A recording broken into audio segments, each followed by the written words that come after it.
Hi guys, and welcome back to another episode of Frozen Fortunes. Now, we finished off the last part of the first half of the season, essentially, with a pretty poor run, to be honest. We lost 3 of our last 4 games and only scored in 1 of them. Thankfully, I think we might have been able to rectify that issue over the Christmas period, as we've got quite a bit of players to show you, because I think this team has improved dramatically without losing any key components to it, and I think that set us up very nicely for the second half of the season. There's no point in beating around the bush about it. There is a couple of players that have left, but only one of them really matters, and we've actually still not really lost them. And the other one, I think we'll be glad to see the back of him. So firstly, Martin Ferrer. He has left to join Crucero del Norte, so now he can go miss chances for a different team as well. I've noticed his composure and concentration still pretty poor.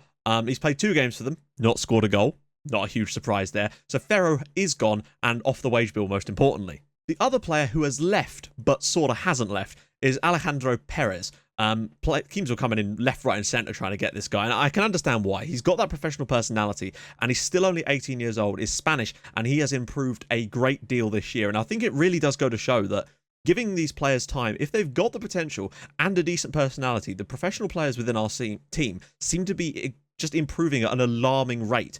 As a comparison to players who don't have those types of personalities. So it really is important for us to focus on finding players not only that are good, but have personalities that will set them up to improve well enough for us as well. Now, we had bids from about 8 different clubs for Perez at the same time, and I was able to sort of play them off against each other. I could have maybe done a bit more in getting the suggested terms up and up and up a little bit and seeing who offered us the most. But the problem is most of the other sides, I think all of them actually, were all Danish teams that wanted him. And the reason I sold him to Reading in the end, because we actually could have got 6k for him from, I think, Esbjerg, but we only got 2k from Reading for him. But the key thing about this is Reading were the only ones that were prepared to let him come back to the end of next season. So we've got him back for 18 months.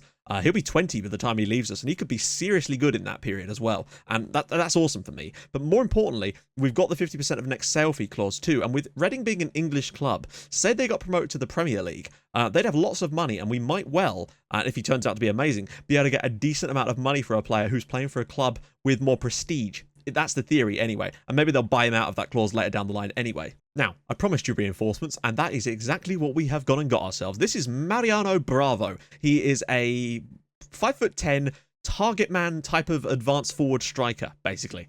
Everything we kind of needed for that middle role. Everyone kept saying we need a target man. I was like, I know, but we haven't managed to find one. This is that guy, I'm certain of it. Not the best jumping reach, but he does have that 14 heading. And he's not super tall, but I think he could still do a job for us. He's got that 15 finishing. He's a great penalty taker as well, so we'll get him on that. He's decently determined. He's a fairly loyal personality, which means we might actually be able to hang on to this guy a little bit longer than perhaps we might have thought. I don't know. We'll see if we can get him on a contract extension for next summer and maybe keep him around for a little bit, because that'd be pretty damn cool to keep a player like this around. But I think he's decent, and he's certainly better than what we've got in terms of players for those striker roles. As much as I love Neil Hutchinson and Brendan O'Neill, and I really, really do, I felt we just needed something a little bit extra, because that is one area of the team that was starting to look a little bit on the weak side, and a target man kind of striker through the middle could be very important to get those crosses in the back of the net. And he's got decent composure of 11. Concentration still a little low, but improving.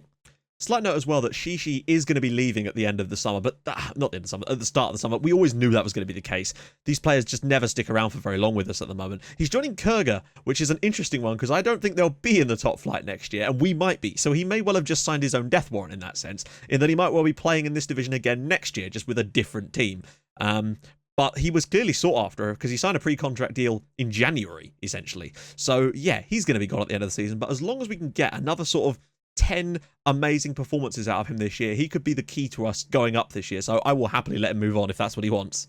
One of the others that I did decide to sign up is Nicolas Vera. He's yet another Argentinian striker. The Americans did come in, and we have got one, don't worry, who is decent. More on him in a minute. But yeah, Nicolas Vera, he's got the unambitious personality trait. It's not the worst thing in the world, and he's a decent enough striker, and mainly because the scouts reckon he had decent potential. Like, the recommendation was much higher on him, which makes me think that they might see something in him.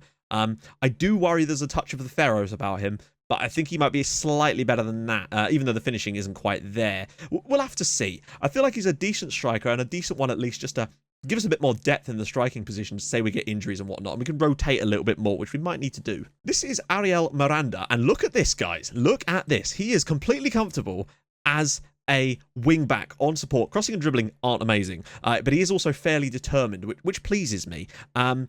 When he came in, I thought, perfect. We've got ourselves a wing back. Finally, someone that can play on that left-hand side and is actually confident in the role, as I'm slowly trying to build a team that are confident in the positions they play. And we finally found a wing back. It's great. And this would have been amazing if it wasn't for the fact that, because obviously you get a load of them in coming in at once and then a few more players joining throughout the window. It would have been amazing if it wasn't for the fact that an even better one came in not 3 days later.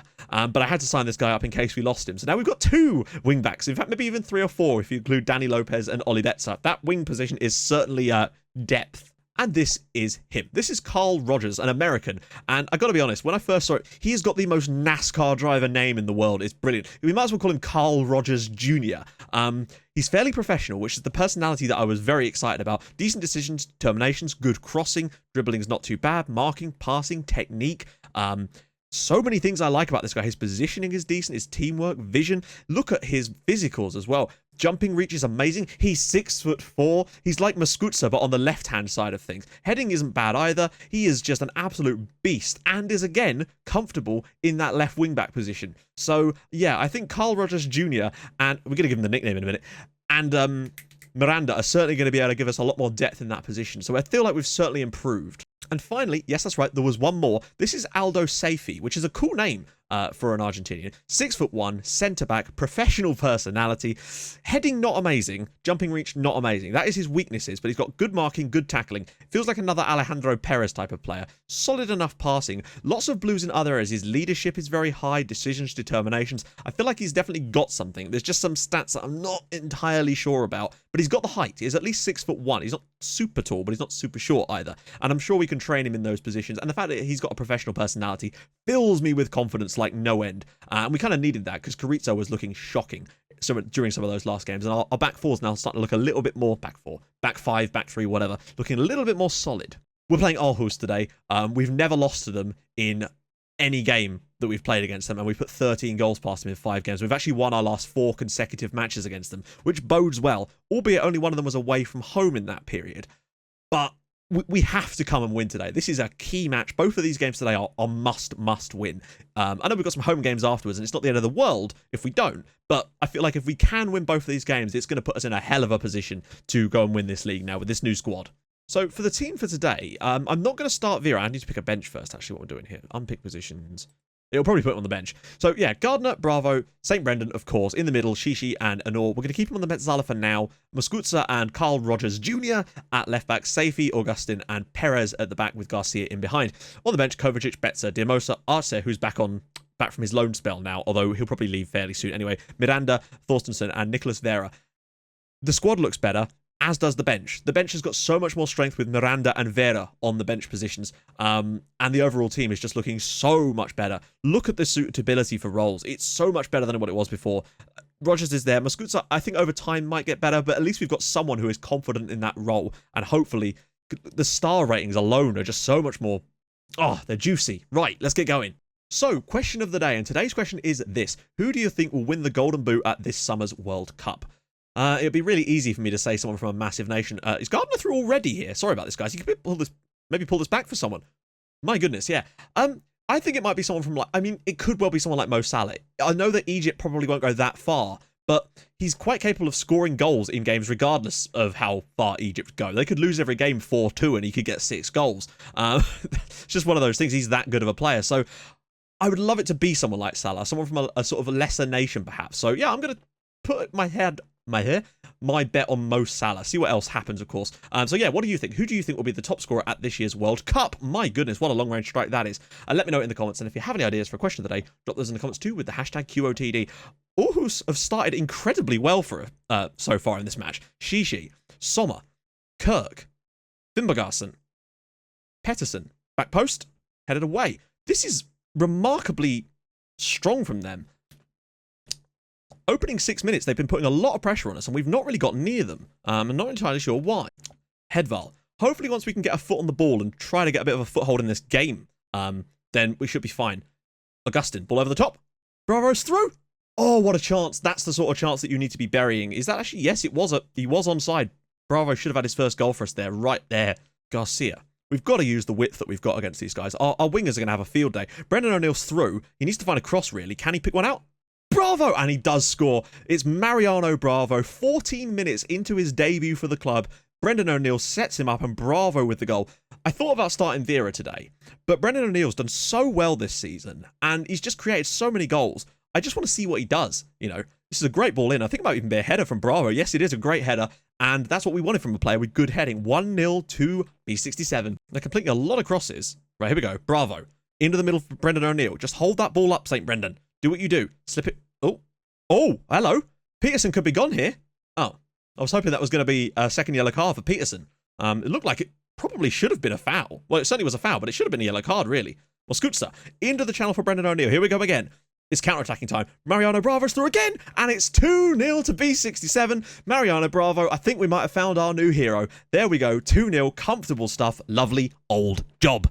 That is great work down the wing, and yet again, Brendan O'Neill with the assist. That might well be, he might well be into double figures for assists. Goes a bit shorter this time. Bravo takes a touch, and then just absolutely leathers it at the goalkeeper. If he'd have got any more in the way of that, it would have split him in half. Limbergarson, a lot of the chances today have genuinely gone to them. Here we go, Brendan O'Neill. He's got players down the field. Bravo's one of them. Can he find Stephen Gardner? Stephen Gardner's through, and it's 3-0. I mean, this is the ultimate in counter-attacking today. Roskilde 3-0 up against Viborg. What a performance this has been so far from Mariano Bravo. Alpha Bravo, baby. This guy is incredible. Brendan O'Neill slips it inside. He just holds off a perfect length of time. Gardner with a great first touch, and then just pummels it into the back of the net for 3-0 in the first half. And I don't even think we're playing that well tactically. Genuinely, I think if we exploited the flanks in the second half, we'd actually be able to get through them a bit easier. Gardner again. Here we go. Oh, not quite. Shishi's on the ball, though. St. Brendan. Bravo's got players around the corner. Got to use one of the wingers. Go on. Use Carl Rogers Jr. Ball in. Headed away. Anor's back on the ball, though. All the way back to Garcia, and we are having a lovely time today. Look at that for a pass. Moscutzer's in acres. Into the channel for Brendan O'Neill. Can he pick out a pass? Not quite. But here's Rogers at the back post. Can he pick out a pass? Brendan O'Neill! Oh, what a chance that was. It should have been 4. Wow. I'm not sure a first half could have gone any better than that. This is exactly everything that went wrong in the last episode going completely right for us, and I still don't think we've got the best out of this team at the moment. So for the second half, we're going on to exploit the flanks, but also clear ball to the flanks. I just want to see if we can exploit them in the same way that I feel like we should be able to when they're playing a system like this. If it doesn't work, it doesn't work. I don't think we're going to lose the game or struggle to do anything in the second half. And if it really is not working, then we can just revert back to what we were doing before, and we should be good. Might lower the tempo and the sort of pressing game a little bit as well, if need be. Seth Anor now. He's been pretty damn good today as well, I think. Just drop it back inside. Moscutza, got to find a cross. It's Rogers at the back post. Round the side for, not quite. Nearly, though. Good idea. Right. What do we do? I'm thinking, is Vera right or left-footed? He is very right-footed. So we're going to get him on for Brendan to give him a run-out, basically. Anor actually hasn't played that well. He's probably been the worst-performing player on the team, to be fair. And we're going to get Diamosa in, but switch him to being a advanced midfielder. You know how we do. And also, Rogers, he's been good, but we're going to give Ariel Miranda a little run-out as well, just to give everyone a little run-out of the new players and see how they do for the final sort of 30 minutes of this game. Garcia into the channel for Perez. Moscutza. Diamosa. Moscutza. Vera. See what he does. I'll be interested to see what he's capable of here. Diamosa. Just keep using your players. Into the channel for Vera. He's in, you know. Can he pull it back? Not quite. Oh! Gardner does, though, and it is 4-0, and Stephen Gardner unassisted there. 4-0 up. Aarhus have been absolutely dreadful. They could have had a couple of goals today, and we've just caught them cold so many times. Moscutza into the channel. Good run from Vera. The cross isn't amazing, but then it just ends up coming to Gardner anyway, and he's pounded it into the back of the net for his second of the game. It's a battle of the man of the matches now. We have really kind of sat off. Maybe we could have gone for another goal or two in this game, but I felt like just kind of keeping the fitness levels up was probably a bit more important at times. Vieira's got a really good turning circle, hasn't he? Bravo's through. Go on, Mariano. Oh, he could have had his hat-trick on his debut. That was a real good opportunity, and he does need to put these away, but I'm not too bothered because he has scored twice today, so, you know, he keeps finding chances, which is something our central strikers weren't really doing that well. Gardner, he's in, you know. Can he pull it back for someone? Ball in. Bravo, and it is 5-0. Mariano Bravo now has a hat-trick, and guys, I don't want to jump the gun here, but I think we might well have cracked it in terms of us maybe finalising a potential promotion this year. If we keep playing as well as this for the rest of the season, there is no way in hell that anybody is going to catch us. Lovely weighted ball from Gardner, and Bravo just with the finish in off the post for his hat-trick on his debut. That is glorious stuff. This really is right up there with that knee shipping result. Odense are winning away at Fremad too, which is very good for us. Because it would now move us potentially 7 points clear of dropping out the playoffs, and we're still 4... Because Hobber lost 4-0. How? Just amazing stuff. Brilliant, brilliant stuff. Right then, guys, we are back on the day of the youth intake. It's happened. Again, I've not looked at it. Let's see. Stands out as one of... Oh, this does not sound good, which is annoying because I've been investing quite a bit of money into the youth intake, and maybe we shouldn't have been. But also, 2 more players have joined us, and we have to talk about them because they're so useful. Anyway, we'll talk about the youth intake, and then I'll show you the other 2 guys that have joined us in the interim. But yeah, youth intake. Right, let's see what we got. Oh, actually, hello. Oh, that's not as bad as I thought it was going to be. When it said one of the best, I just kind of figured, watch him be in a position that we don't use. Watch him be a defensive midfielder or a left or right winger. Here we go. Oh, he's a striker. I tell you what, we've got a striker who's Danish. He's got good composure. He's ambitious. Okay. Finishing, dribbling. Dribbling's great. First touch. Off the ball. He's actually got, for the role he would potentially play, he's got excellent stats. I'm a fan. The ambitious personality, if he was professional, that would be better. But I tell you what, this is a decent player. Jonas Svenningsson.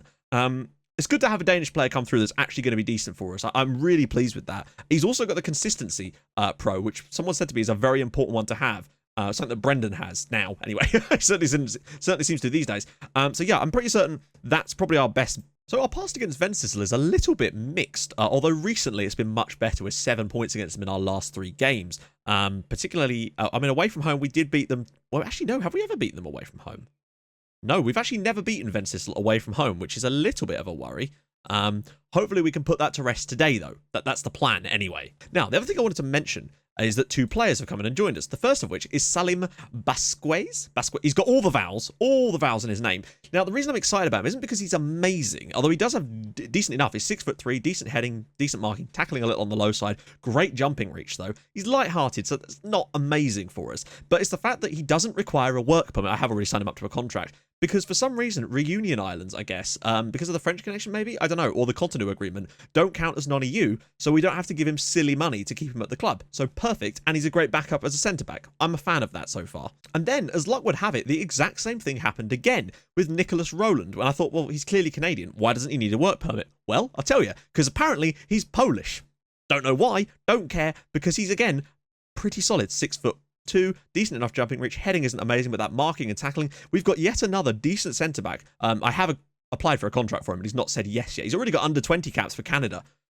I'm a fan of our centre-backs at the moment. We're getting some decent boys coming through, and I am very, very pleased with that. Right, let's get into the game. Now, we do have to be careful against Vencisl. They've done things against us in the past.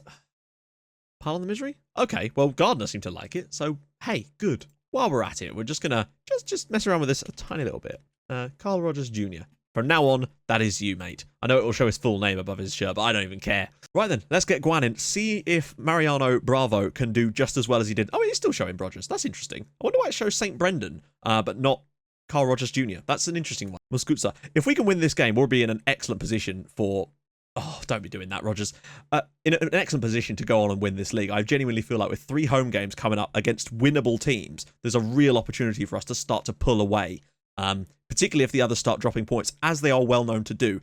We've not even conceded a goal since these new players have come in. Admittedly, 1 game. Safey's ball over the top. Gardner's getting some pace up behind him. He's through. Bravo's in. My God, what a save that was. Bravo looks like he's got some real finishing ability. At least he's hitting the target with these. That was a really difficult chance, and he's very nearly scored it. Gardner's header. Bravo. My goodness, he's got a powerful strike on him, doesn't he? It's worth noting that we've got 58% cross completion. 58%. I am going to change things up a little bit in that I'm going to go to hit early crosses, because if we've gotten that many crosses completed, it makes sense to just hit more and more of them, because I think it's probably because Bravo is just winning everything in the air, and long may it continue. Agude, Krieger. Oh, there we go. Seth Anor. Right, Brendan O'Neill's... My God, he's just completely outstripped the defender there. Got to pick out Bravo. Not quite. Although Rogers at the back post. Can he find a cross? Goes for Anor. We've got loads of space out wide from Muskutsa again. Ball in. Bravo! Oh my goodness, Mariano Bravo. We found our new hero, and his name is Mariano. That is his 4th goal in 2 games for us since signing. Muskutsa with an absolutely brilliant cross. I genuinely didn't expect him to play this first time. I figured he'd take a touch, but he's got someone to aim for now with shots like this. And I think this is another header. Oh, no. What a finish that is. It's 1-0 B67. This is perfect. It's a good first half. Not as good as the last game, but we are still playing very, very well. Just incredible. Look at that. 75% of Fabian Muscutza's crosses have been completed for 60%. That's amazing. Okay. Substitutions probably necessary around about now. Rogers is still a little bit... He's blowing at the moment. So we'll get Miranda on. It's great to be able to bring in someone like that. Danny Lopez, nowhere to be seen. Perez hasn't had a good game, which is weird because we've got a clean sheet at the moment. And I'm sure that will change as the game wears on. It always seems to. Gardner's probably been the lowest performing player of our strikers and is the most knackered. So maybe get Vieira on for him. And maybe even just try out Nicolas Roland. Get Roland in for Perez and give him a little run out as well. I know I don't like making the 3 subs all at once like that in case we have to change something later on, but we are winning the game 1-0 at the moment, and they've not threatened hugely. And if we have to scrape ourselves a 1-0 win here, then so what, you know? We've had to do it a few times, and sometimes that's what champions are made of, is scraping those 1-0 wins. Muscutza should just be able to bring this out the air. That was unnecessary. Just bring it down. Oh, well done, Seth. Over the top. Bravo has got the pace to get through here. Can he pick a pass out back post? He has to, you know. Vera... Oh, he scored! Nicolas Vera on his, well, not his debut. He played in the last game off the bench to make it 2-0. Bravo now with a goal and assist. What's that? 4 goals and 2 assists in 2 appearances. Anor was brilliant here. Look at the pace from Bravo to just bust in between the 2 defenders. Honestly, pretty dreadful cross, but Vera somehow turned that into a goal straight over the top of the goalkeeper. It's now 2-0, and we are looking pretty here. This should be the last kick of the game, you'd feel. We'll probably play it short anyway. Roland will take it. Go short, and that's literally it. 2-0 win away at Ventisol. 2 excellent results back-to-back without conceding as well. We are looking incredibly good. Man of the match is Fabian Muscutza with his 75% cross completion, and he deserves it, to be honest. Hobro did win over Freymad, and Roskilde did win, so the pressure is still on behind us. But things are looking bloody good, I gotta say. And that leaves it looking like this. We've got 44 points from 21 matches, which means that we are going to finish first of the second stage, which is good for that 300 grand. It's going to be very, very important for us. So there's 12 games to go, which means 4, then 2, then 4, then 2. So we've got in the next episode, Schellerup, Helsingor, and Odense at home, and then Viborg away. And the live comms are going to be Marienlyst away. A game against one of the relegation-threatened sides away from home will be difficult, but we should be able to get the win because we know how to play against them, unless they've changed their manager. And then a home game against Hobro, which could be massive, like stupidly massive for us. A win there could be really putting us in a great position because we've got a lot of winnable games coming up, and we need to win them. Simple as that, basically. And there's also a load more players joining us over the next week or two. There's just like one every day. Don't know why. I think it's mostly the Americans. So you never know. We might find a couple more gems in there too, just to get even stronger. If you have enjoyed this episode, and I hope you have, I mean, we've not conceded a goal, and we really have turned things around from the last video, which is about bloody time, to be honest, then do drop a like on the video. That would be smashing. And I will see you guys in the next episode. If you're new to the channel, of course, subscribe. That would be cool as well. And I'll see you guys in the next episode for games against Marienlyst and Hobro, where we could really be starting to put the seal on a potential promotion push. It has to be done. And hopefully Bravo can keep smashing the goals in. I'll see you guys soon. Thank you so much for watching. Bye-bye.